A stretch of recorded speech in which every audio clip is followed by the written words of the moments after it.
So let's quickly look at the various controls. We said 10 controls.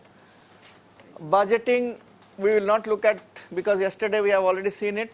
Planning, monitoring and review. So budgeting, of course, budgetary control, it's not only making the budget but implementation and monitoring of the budget and even the reviewing, annual review, monitoring quarterly and or monthly. See, accounting records is something that let's look at. Up to date accounting records have to be kept, right? Up to date means daily, and this is where also many organizations they fail, they do not make entries every day. So this is a very important control, that if you enter the books on a daily basis, even if there are mistakes that could be rectified later on.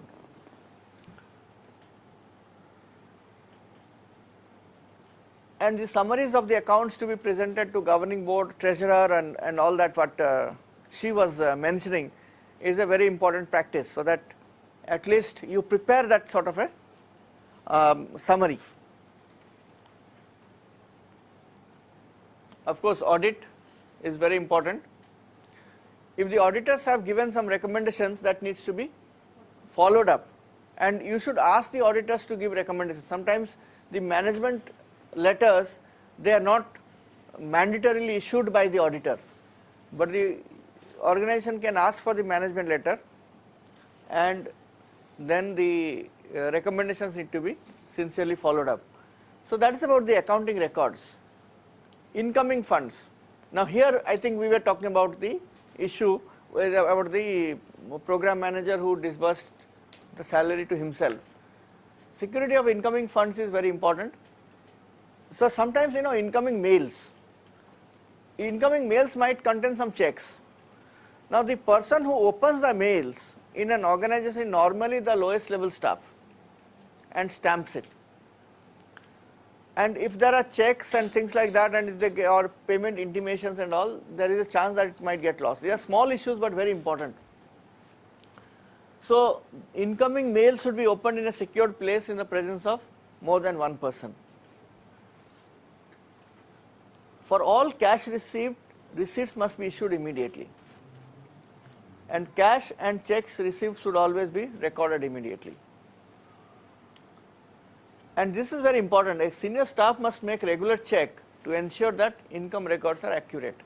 So there should be a periodic check by someone other than the person who maintains it to see that there are income records are properly kept. Expenditure controls, authorization is very important. Before the amount is paid, authorization is a must.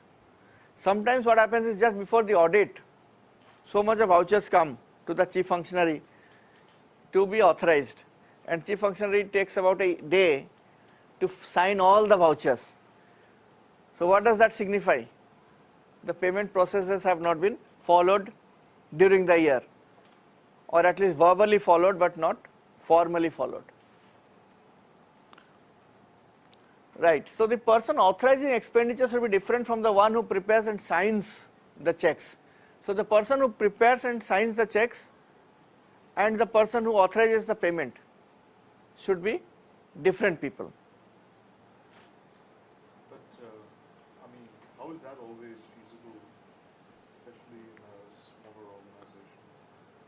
But at least the person who maintains the book should not be the person who should be authorizing the payment. Right. So one can always look at different exceptions. Purchase control, so I think we need not go through it because we have discussed it several times yesterday and today. Just that pre-numbered order forms are important. So if you have large number of purchases to be made, or regularly if you are doing purchases, orders for more than a specified amount should be done by a formal process of 3 quotations, and invoice should be matched against the original order, whether what was ordered and what we have received. Quality and quantity of goods received must be checked and entered in the stock register. This also we have discussed today in the case study. Bank accounts. Bank accounts should be in the name of the organization. Here I think we have in many workshops we have long discussions about transfer of funds to field. When we transfer funds to the field, sometimes it is transferred to the bank account of the staff, right. So that is a practice that needs to be stopped. Funds should not, program funds should not hit any staff's personal bank account. The arrangement for signatory should be clearly decided based on practical requirement. This we have also seen about double signatory and all that. If finance officer is involved in preparation of checks, he should not be a signatory.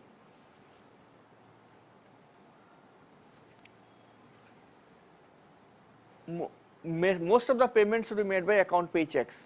I think this is very important that we should use the banking channel more and more.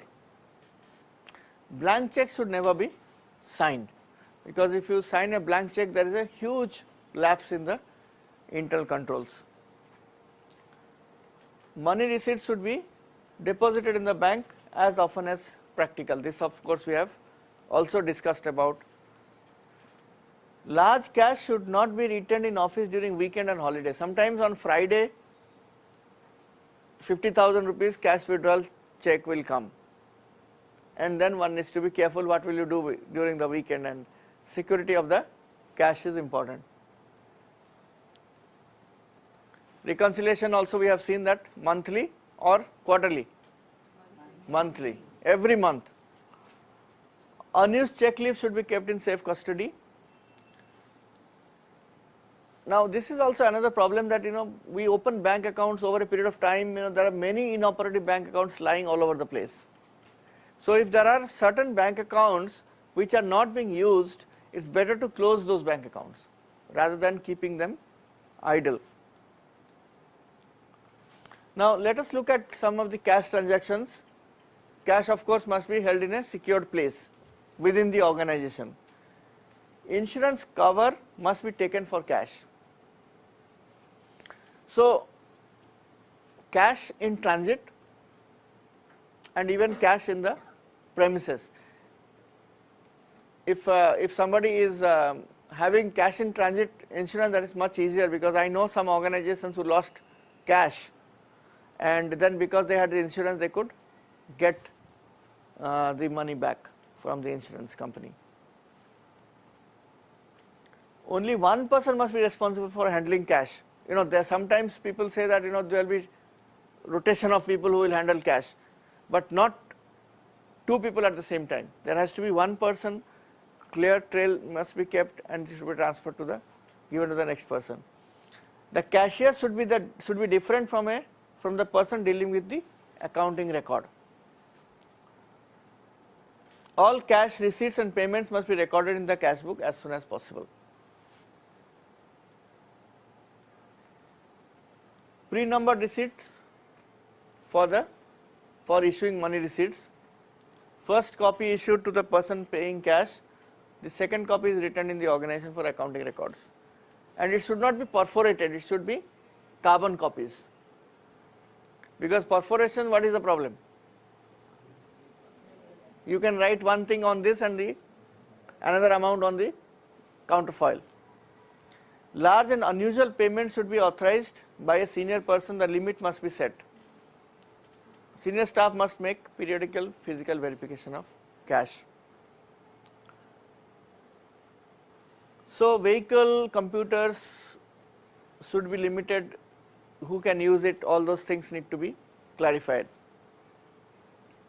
All items should be registered in the name of the organization. This also we have seen. Premises must be kept secured with insurance cover and lock and key and all this.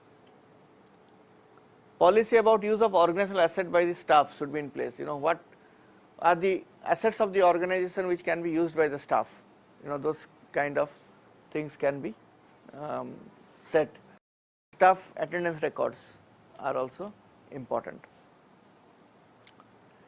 Advance is a very sticky subject because every organization has this practice of giving advance, and of course without giving advance one cannot function, you cannot implement programs. So there should be clear procedure for approval of the advance and follow up of outstanding advance. This is where the finance department has a big grudge against the program department, because always the program department would like to take money because there is some urgency has come up, and the finance department would say that first settle the old advance, and then there is a confusion. So the follow up of the outstanding advance and next advance should not be transferred normally if there are advances pending settlement. If it is too long, then the salary must be attached and other disciplinary actions must be taken. So it should be recovered from the salary if nobody is paying heed to settle the advance.